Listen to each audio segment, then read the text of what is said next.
I suppose my first question, watching back over the film, I mean, there were definitely a few points of the film that I thought that I don't want to say they were, emotional, but they were emotional. But I mean, when you were watching it back, did you think to yourselves, God, I really wish they kind of left that out, or they didn't put that particular scene in? There's a lot of parts in the film that I get very emotional when I see my family, and there's parts in that film that I'm not very proud of. But them parts had to be in this film, and I had to be 100% open and honest to tell for Colm to tell the story, because there's a lot of people struggling in life to get better in life, to help their family out in life. This film, I'm hoping that will help other people to see there's a brighter light if you just keep sticking at it. If you're living a dream, just keep going. Just keep, no matter what the odds are. And don't keep beating yourself up over the mistakes you make. Just get on with them. Learn from them. How about you? Well, I think Paul was very brave to do what he did in the film, or to say what he said. Yeah. I came from a different angle. Yeah. I've no regrets about anything. In fact, I'm sorry I didn't say more.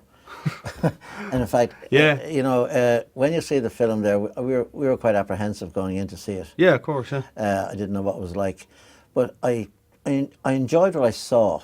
Yeah. I think we were both portrayed as we really are. Yeah. We had our conflicts, we had our problems. The film showed them terribly well. Yeah. And we resolved some of the problems on screen, which is also good for people to see. Yeah. That we didn't let them linger. We dealt with them. As one particular scene where Paul and I have a confrontation in the shop over a certain matter. We dealt with them. We didn't, as I say, and we're still here together. So it means we have resolved the problem. Of course, yeah. And that's important. And I think a lot of people can relate to those problems, and will relate to them when they see the film. Yeah. But there is a solution if you try and find one. Yeah. The thing is not to walk away from the problem and to deal with it, in my view. Yeah. I mean, not to focus on that one particular scene, but I mean, surely to Jesus, when that was happening, did you not turn to Colm or whoever was behind the camera and say, here, listen, piss off, we need to do this off camera? Was there any scene like that where you told them, look, turn off the cameras, we need to deal with this? Really? No. To be completely open and honest. Yeah. There was a deep story to be told in my life. I knew, I just felt that something that is going to be, a story was going to be told. It was just something in the writing. And when Colm asked, could he make the film? Yeah. And I said it to him that day, this film will do very well. I got into, when I was made redundant twice within 3 years of the recession.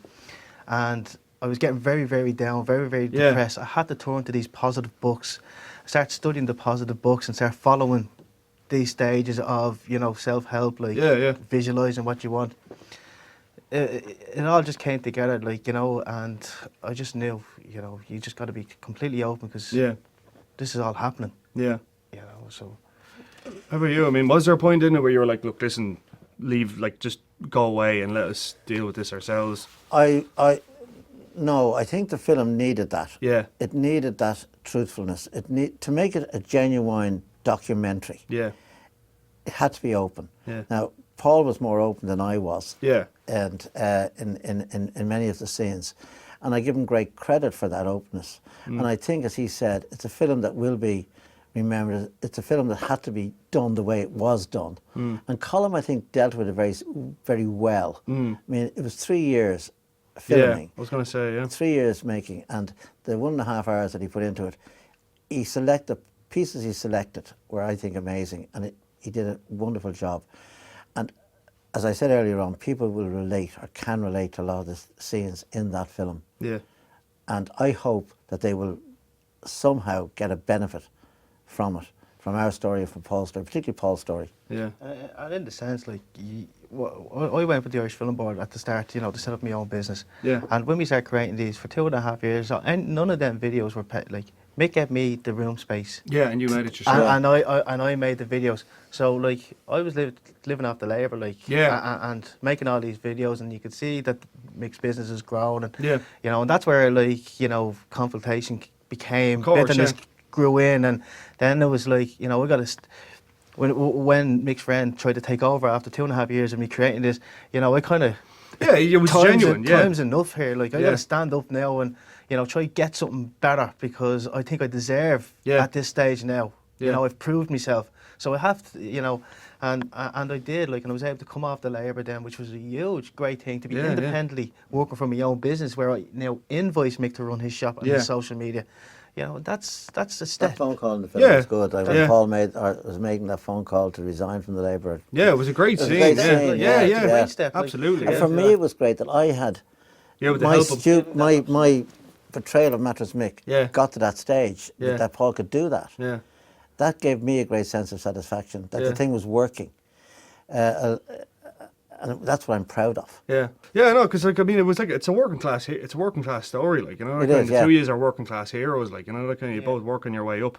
Right, I'll go completely off the chart. Give me your top 5 favourite films.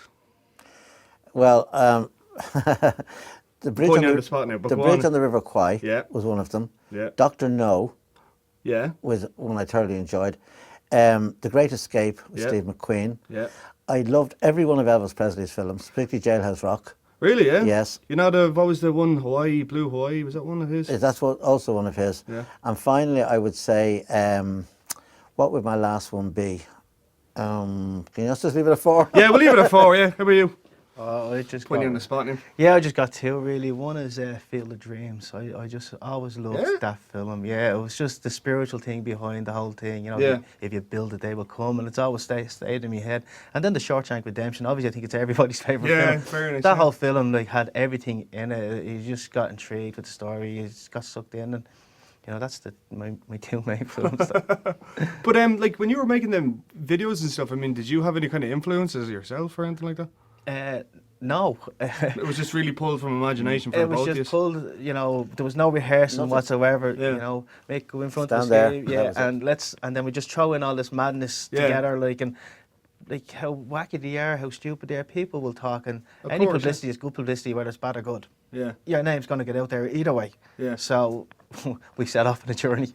But for the future, we have more sophisticated plans. Like we're trying to do things a little bit differently. Oh yeah. We want to be taken a little bit more serious, but the humour won't go. Yeah. We're going to have a little talk show about mattresses, about sleep. We're doing a few different types of videos. Oh yeah. Paul may be able to explain the one about. Oh yeah. Well, I have one there called The Wizard of Beds. All right. So that's going to be fun, like, you know, where Dorothy will be in the house, like, you know, and there'll be sale signs going by, and we'll have the Mattress Man cycling by, and when the thing crashes, and you know, Dorothy will look at Toto, and Toto will look back and she go, "Oh, Toto, where we sleep tonight?" Sing the song. No. and she go, "There's no place like Mick's. There's no place like Mick's," you know. Well, the song at the end of it, which is my 5-year-old daughter got the last part of this song for me, like, "We're off to Mattress Mick's to get a mattress quick because the wonderful Mattress Mick," you know, and that's the great. So there's a little short video there, and then on top of that, then that put up a picture with Mattress Mick and Richie Kavanagh, and so I contacted Richie Kavanagh and asked him, would he make a song about Mattress Mick? Yeah. So he wrote this song about Mattress Mick. It's recorded, and that's a video where I get the 2 of them in the same video, the same room, just for entertainment. Yeah. You know, which will boost our profile, both profiles. But until I get funding, I won't be doing any videos. Oh yeah. Fair enough, yeah. That's a. I see that, yeah. I see the little dig there, yeah. The little dig. There's more of that going on. Yeah. All right, we'll leave it there. Mattress Mick. Thank you very much. Thanks, man. All the best. Thank you very much.